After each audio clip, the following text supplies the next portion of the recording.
Hello everyone, and welcome back to another Reddit video. Today, we'll be exploring more 5 true stories shared by people on Reddit.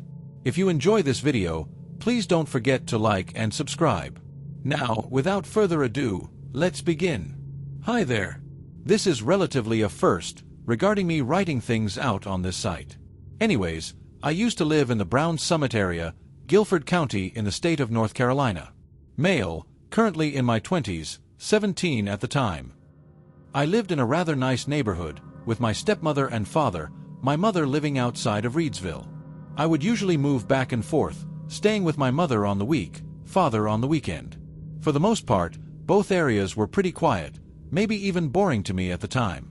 But one thing I did find pleasant to do was to explore the large mass of land my stepmother owned. Unfortunately, I'm not sure how many acres it was, but it was fairly big, and it stretched into the main forest, and even to a railroad track, which of course my father made trails in. Anyways, I had always made my way through these trails every time I came for the weekend, sometimes even bringing my dog, whose name was Buddy, with me. I would spend a large amount of time out there, usually on foot, since my father didn't trust me alone on the 4x4 we had. Anyways, just as any other day, I decided to take a walk down the trail, this time alone, since Buddy had to be groomed and washed at the time. It was around 3 o'clock or 4 o'clock in the afternoon, if I remember correctly. It had also recently just rained, so the walk was a little muddy, concerning there was a recent lodging in the main entrance to the trails. I had spent a couple hours out there, even sitting down on tree logs, or the ground itself sometimes during the walk. Before I knew it, I had found myself on the main trail. It was a dirt road, going down a narrow way, with a forest on both sides. In the middle were rows of power lines. The dirt road was fairly uneven, with holes, trenches, etc. I believe it was somewhere around 6 o'clock, and the sun was started to set, giving off that yellowish-orange look to the trail. Then the first thing came to be. Suddenly, as I took a moment to stop and take a glance around, already sweating due to it being summer at the time, and walking in heat was prone to that to you, I noticed that everything was quiet. Usually, I didn't care to look into such things, like the birds chirping, etc. But the sudden quiet caused me to freeze, to listen. Everything felt very still, like the forest was hiding. That's when I heard a loud shrill, or a shriek. To my guess, it was probably a few yards away, maybe more, somewhere in the woods I assume. It sounded like a mix between a dying horse and a man yelling. I know how that must sound, but my guess is good as yours anyway. After the scream, there were a series of snorts after, 3 or 4. And as you could guess, I was dumbfounded. I've heard strange things before, but I knew what they were, like foxes yelling. But this was obviously different. It didn't even sound like an animal to me. But of course, I wasn't really thinking about this at the time. I just turned around and ran. Pure adrenaline basically turned me into a well-trained track athlete, as I ran non-stop for probably a few miles before I slipped somewhere near the lodging. I fell and got cramped up and covered in mud. The adrenaline had finally worn off. I limped the rest of the way back, and I never uttered it to anyone, not even my own father. Until now, to a bunch of strangers on Reddit. From time to time, I still think about it, a random thought in my head if I'm on the bus or something like that. But to this day, I still haven't decided what it could have possibly been, my current theory being it was just some random hurt animal, probably caught in a trap of some kind. But then again, who knows? So about 9 years ago, my family and I were living in an extended stay hotel until we found a home to move into. We had been there a while and had made quite a few friends. We learned that some people had lived there for over 10 years. One morning my mom and I were relaxing in our night clothes while watching the TV. We heard quite a bit of commotion coming from the hallway but ignored it because noise there was common. Around 10:45 someone knocked loudly on our door. They identified themselves as the police. My mom and I were taken aback. Every door had a peephole, so we cautiously looked through it, and sure enough a handsome policeman stood in the hallway. We opened the door just a bit. He informed us that there was a situation happening in the hotel and that we would need to evacuate immediately. We told him we needed to get dressed and he urged us to hurry. We asked what was happening, but he wouldn't tell us any details. We quickly dressed, threw our everyday wigs on, grabbed our purses and headed out. Everyone was fleeing the hotel in groups, some people driving away. It was chaotic and we were nervous and afraid. There were a lot of cops outside, many cop cars lined up. We asked others if they knew what was happening. We got different stories. Some said a possible bomb threat, while others said someone was holding someone hostage in one of the rooms. We all headed down the street to another hotel and stood outside as tactical units and news crews showed up to the scene. We were worried as the hours ticked on and nothing was changing.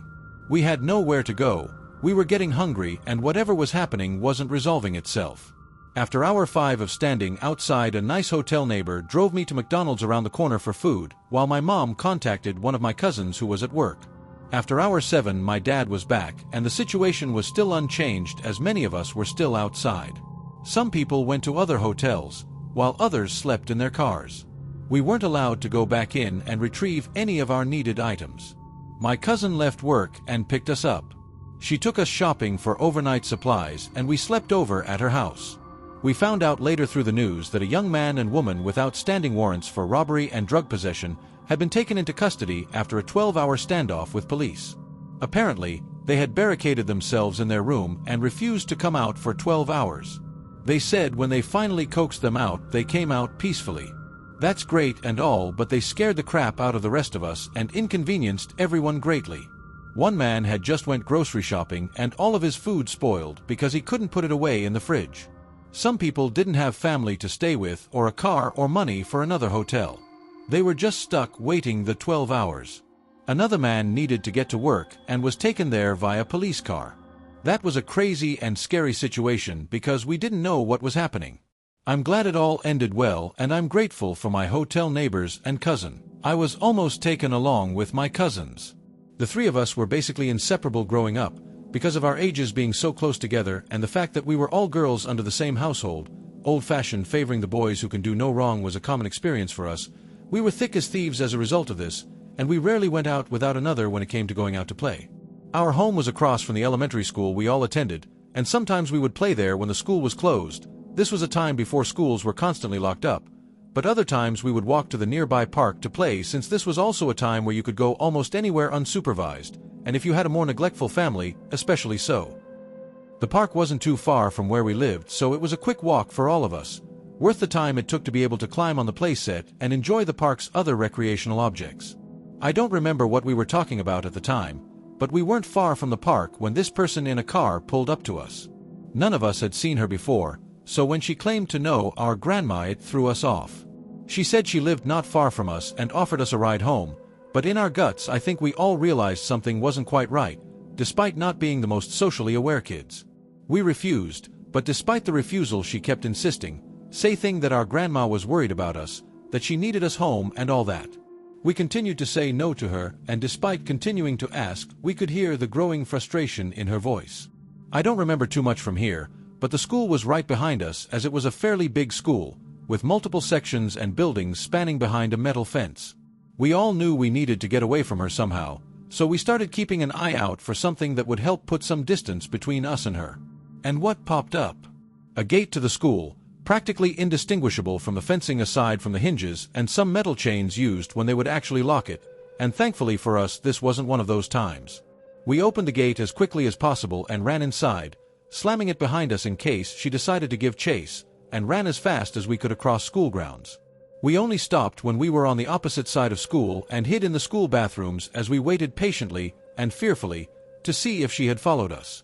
It felt like hours before we felt it was safe enough for us to come out, and yet, it was probably 20 minutes at most. Eventually, we got up the nerve to peek out of our stall just to be sure she wasn't quietly waiting for us to show ourselves, and a huge wave of relief came over us as we saw the completely empty bathroom before us. Before long, we decided heading home was the best option for us since we didn't need that lady to show up again. We were a bit upset about not having gotten to play at the park like we planned, but that wasn't something some video games and snacks couldn't fix. I honestly wonder at the time if we had truly comprehended the situation we had been in, but as kids I suppose we didn't think about it too much, never even telling our moms or anyone else in the family about our experience. I also only realized recently that she had offered us a ride home, and yet her car was going in the opposite direction of our house towards the park we were heading to, so she would have had to make a U-turn on a street where U-turns were illegal, and I doubt she would risk getting in trouble with the law just to get us home because our grandma was worried. Some details are a bit fuzzy as I am an adult now and it was so long ago, but this memory has been in my head ever since I was a very young lad. Despite the love of my life confirming this was not a normal extraterrestrials, I can't help but feel like I truly misread the situation. For me, thank you for taking the time to read my post. No older than 10. Have a good day. The existence of aliens and stay safe, or UFOs for that matter, was as mysterious and uncertain as the existence of God himself. Even the existence of other things like vampires, werewolves, Bigfoot, or the Loch Ness Monster, Nessie, as we Brits like to call her, was either as likely or unlikely to exist. As that young, blonde-haired boy with pointy ears, the only aliens I knew of were from the movies I watched. Whether it was War of the Worlds or Independence Day, these movies could only imagine the possibility of alien life and the consequences of that, without providing the real thing. But by the year 2012 and barely into secondary school, it would seem I may finally have my answer, whether I really accepted it or not. I have already recently shared both of my childhood UFO experiences before. But being a writer by trade, I thought I'd use my craft to revisit them, in the hope of fleshing out as much of these two mysteries as possible, so I can decisively decide if what I saw as a boy was indeed real or not. For the reader, it will also be up to you to decide if the events I witnessed happened as I saw them, or if my childhood imagination got the better of me, or if I'm really just full of it. Not that it's really worth much of a damn without any evidence, but the following of what I'm about to tell you did in fact happen, as I saw it, and to the best of my recollection. By the year 2012, I had been growing up in the East Riding of Yorkshire for the past 7 years, in the average-sized, but oddly named port town of Goole. This town was of no particular interest, except perhaps for its two landmarks, two rather tall water towers, humorously named the Salt and Pepper Pots. Settled beside a tributary river, Goole was sparsely surrounded by patches of farmland and large crop fields. Perhaps the perfect setting for a UFO story, like the crop circle stories I knew of in the United States. However, my first UFO experience wouldn't happen in some field on the outskirts of town, but in the town itself.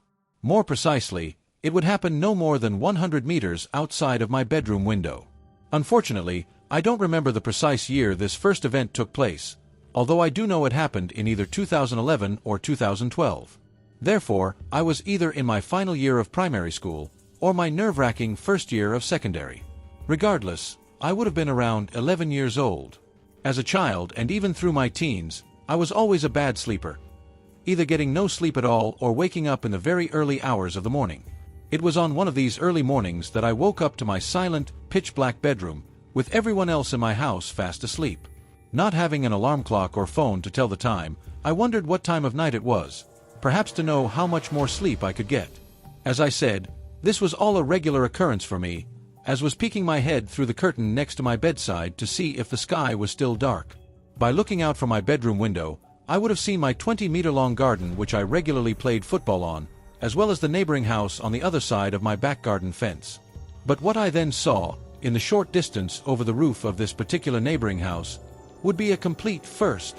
What I saw, flying, gliding, or simply just moving 100 meters or less away from my bedroom window, was what I can only describe as a flying saucer-shaped-like object. In the past, I described this object as the most stereotypical flying saucer shape you could ever see or imagine. The night was too dark to see its color, but I remember it making a distinctive humming noise as it moved over the town beneath it. But how I knew this object was saucer-shaped was because as it moved, or indeed hummed, a single row of small bright lights moved around and around. At that age, if I imagined a flying saucer, I would have pictured a particularly large craft, but this object seemed no larger than a car or a small van. The speed at which this thing moved was not particularly fast or slow, but fast enough so that what I was seeing was gone in the next 5 to 10 seconds. Not knowing if what I had just seen was in fact real or just a dream, I pinched and slapped myself, hard enough to wake up almost anyone, but I was awake, and as you can imagine, I was in disbelief. If any one thing, paranormal or otherwise, that you didn't already know or believe in just appeared to you, confirming absolute proof, whether it was God or Jesus Christ, a heaven or a hell, even ghosts and yes, aliens, I think anyone would have had the very same first reaction. This can't be real. I must be dreaming. Do I need to question the meaning and my own understanding of life? That was the reaction I remember having, rational in the face of the unbelievable. If you were to ask me what I did next, having witnessed such an extraordinary and incomprehensible sight, you'd be surprised to learn that what I did was simply lay back down on my pillow and eventually fall back to sleep. You'd probably be surprised, but that's what I did. The very next day, with the event of last night still fresh in my mind, I found my mum putting laundry away in her and my dad's bedroom. Feeling comfortable enough to tell my mum almost anything, even which girls at school I fancied, I told her exactly what I saw the night before.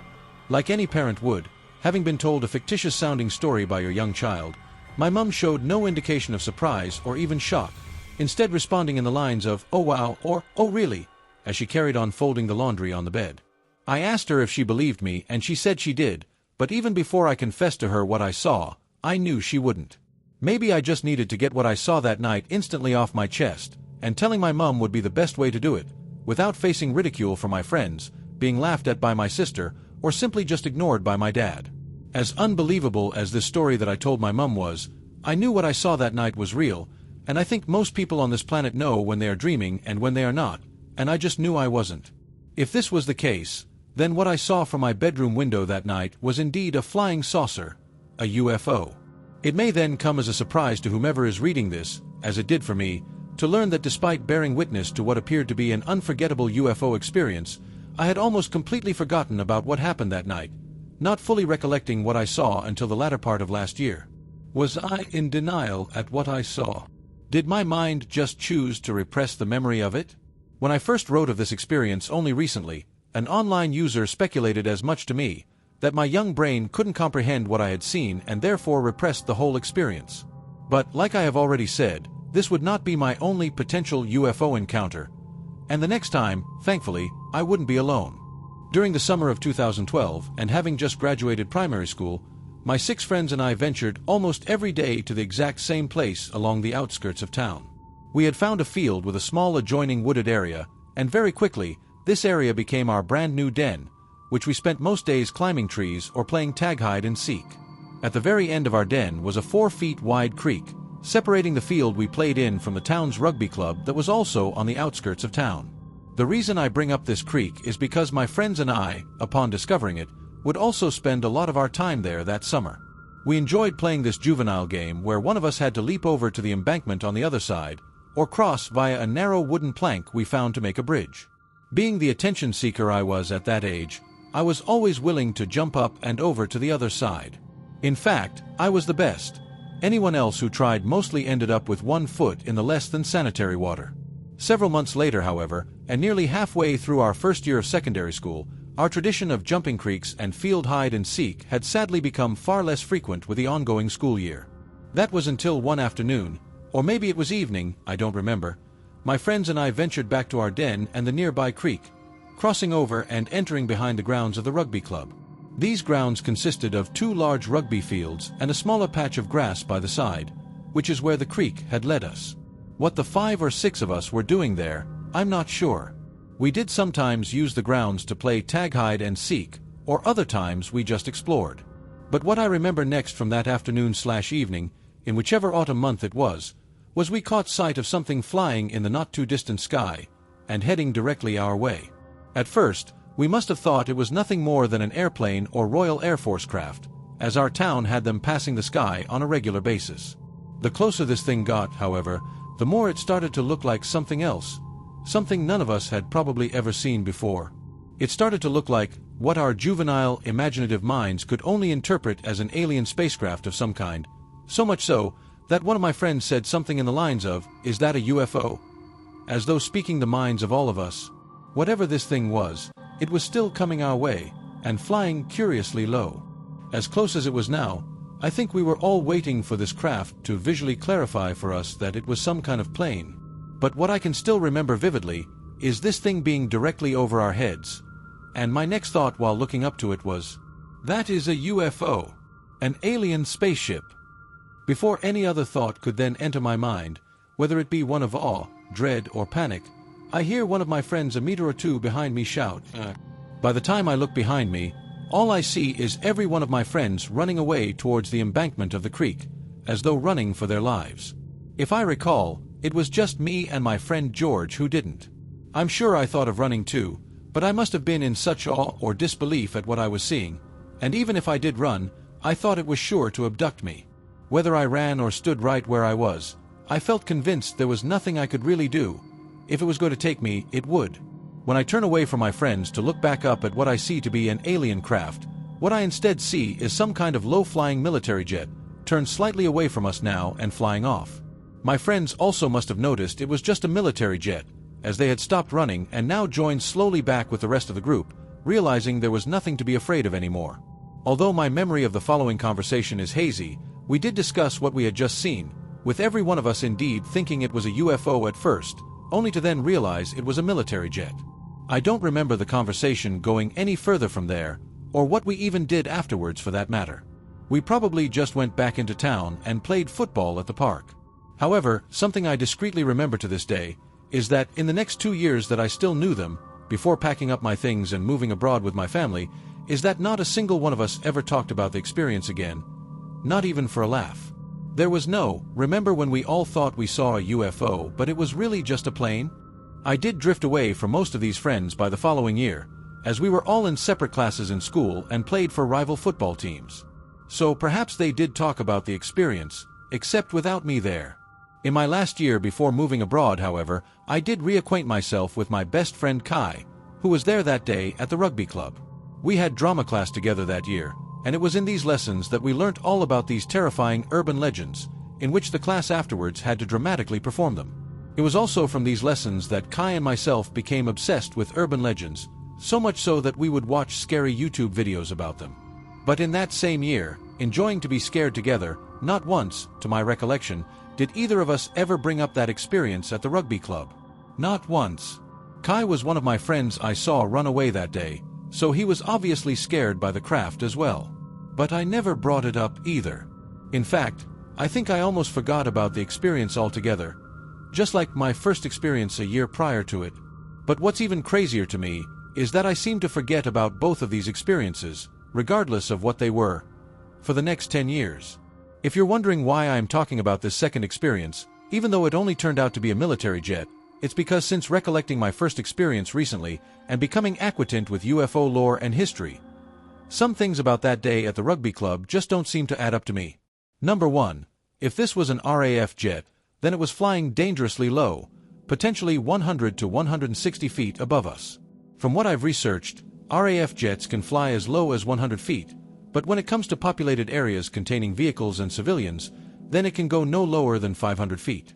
If this was a jet, it may not have even seen my friends and I, but it was still flying in and around a populated town. Number 2. I was 100% convinced that this craft flying over me was an alien craft, 100 feet or so above me, and that is what I believed I was seeing. It was only when I looked to my friends running away and then back again, that it was somehow now a military jet. Number 3, and perhaps the most confusing aspect of this experience, is that the RAF jet, from my recollection, made barely any noise. From what I've read, RAF jets at only 25 meters after takeoff are so loud, it can rupture your eardrums. Like I said, this jet was no more than 160 feet above us, yet I could still hear my friend cuss the S-word behind me. Having recently fallen down the UFO rabbit hole in the past year, I did come across one video, whether real or a hoax, of a spinning, bright, glowing light in the clear day sky that slowly morphed into a standard airliner. Although in the video, this transition took the better part of a minute, I then wondered if the craft I saw that day could possibly have done the same thing. However, when I previously shared my experiences online, only several months ago, one person rationally suggested that the craft I saw could have in fact been the Avro Vulcan XH-558, which was active in 2012 and based at Doncaster Sheffield Airport, not that far from Goole. The Avro Vulcan is indeed a very odd-looking military craft, with wings resembling something like you would see out of Star Trek. Maybe that's why it was called the Avro Vulcan. From what I remember, in the few seconds that I fully believed this thing flying over me to be a UFO, it didn't strike me as flying saucer-shaped, not like the one I had seen a year before. Regardless, whatever this craft was, it definitely struck me as alien at first, and maybe what I thought I was seeing was a different kind of alien craft. Or maybe it really was just a military jet, an oddly shaped one at that. If you were to ask me now, in the year 2024, if what I saw in 2012 was either a UFO or simply an RAF jet, for the sake of rationality, I would say it was just a jet, whose strange appearance merely confused a group of 12-year-old boys. However, to conclude the speculation of this second experience, I will leave you with this. Not long after posting of my experiences, an online user advised me to share my story with a specific UFO investigator, who particularly focuses on UFO activity in the Yorkshire area. Feeling in need of answers, I emailed this very same investigator. Intrigued by my story, he requested a conversation over the phone with me, and after relaying this second experience with him, highlighting how this jet was supposedly flying dangerously low, without producing much sound at all, he simply said to me that wasn't a military craft. If you were also to ask me whether I believe in aliens, I would say that I do. Not because of what I saw. I still don't know if what I saw was real. I do believe in aliens, or whatever they are. There are countless theories. Simply because since I first fell down this UFO rabbit hole, learning of the experiences of many others, the existence of extraterrestrials no longer appears irrational to me. After all, can we really be the only intelligent beings to exist in this universe? The answer is I don't know. But what I do know is that for me, like it will be for countless others, the truth is still out there somewhere. Maybe even right here on our very own planet that was built in the 70s to 80s. It was a premier property back then, but over the years, it saw its best days fade. It had a mixed population. The complex was built on very uneven ground and historically sat on Native American lands. The area was also known for many skirmishes and deaths. I lived in 2 locations within that complex. At first, I lived in the midsection of the building on the 2nd floor near the management office. I never had any major issues there, except for the mouse problem. The straw that broke my back was when I finally saw a roach. That prompted me to move out. The ladies in the office offered me an apartment at the other end of the building with some new furnishings.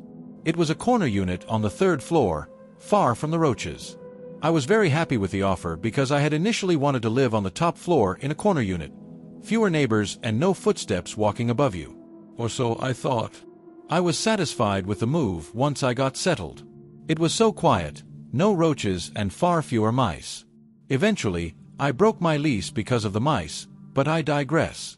My partner at the time, now my wife, and I began experiencing something odd. We would hear footsteps above us every day, even though we were on the top floor. The footsteps seemed to follow us from the bedroom to the living room. I started noticing a pattern. When we went to bed and settled in for the night, we'd hear footsteps enter the room, pace in a circle in the corner, and finally settle there. The same thing happened when we went into the living room. The footsteps would eventually follow us, pace in a circle in the corner of the room, and then stop and settle. This complex had a slanted roof, so I thought it might be possible for someone to be in the attic space. But why would they choose to be above our apartment? Why would they follow us from room to room? If I were hiding in an attic, I'd be very quiet to avoid exposing my hiding spot, so my theory of a stowaway didn't hold up. I also considered the possibility of neighbors downstairs, but the sound was distinctly coming from above us, and even more so, it felt like it was in our apartment. I came to the conclusion that the apartment was haunted by a spirit. I'd point this out to my partner, but she preferred to ignore spirits because of her spiritual background. She believes in spirits but doesn't engage with them unless she feels threatened. I, on the other hand, don't mind spirits and consider myself open to the paranormal, and somewhat of a demonologist. I almost became a priest and wanted to enter the field of exorcism, but I also wanted a family and respected the cloth. I've been told I have the gift of discernment. I see things or the truth in people. I also see things from the past, have visions of the future, and have had some remote viewing experiences. But I digress. Regarding the entity in the apartment, all I could see in my mind, I was a white man in his mid to late 20s, bearded and somewhat disheveled. He wore a flannel shirt and blue jeans. This man would follow us from room to room, walking upside down on the ceiling, pacing in a circle, and finally settling. He would sit cross-legged, facing my partner and me during our daily routines, silently watching us. I had one other significant experience in that apartment. My partner lived very close to me, so close I could see her home from my apartment. One evening, she left for the night, and I went to bed. As I started to fall asleep, I felt my bed shaking. I calmly assessed my surroundings. I listened for the train several miles away, which we could faintly feel if it was heavy. But there was no train. I thought I might have a pinched nerve, so I adjusted my body. Now lying on my back, the bed continued to shake, harder than before. At this point, I became concerned. I had never experienced anything like this before.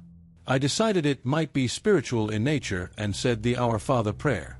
The bed continued to shake for about 30 seconds after the prayer. I called my partner to see if she wanted to come back and stay the night. She agreed but told me about her strange experience at her place. She lived with her grandmother. When she got home that evening, she went to open her locked bedroom door. The door wouldn't budge. She pushed and pushed with all her strength, but the handle wouldn't turn, and the door stayed shut. This freaked her out a bit, so she told her grandmother. Her grandmother, who was wise and spiritually powerful, came to the door. She cranked the handle as hard as she could, pushed, and the door eventually gave way. This all happened around the same time my bed was shaking. It was strange and coincidental. My partner eventually came to my rescue, and I felt much better with her there that night. Oh well. Thanks for reading. We've had so many strange and astonishing experiences over the years. What's even better is that she has been my witness and I hers. We've also had others bear witness too.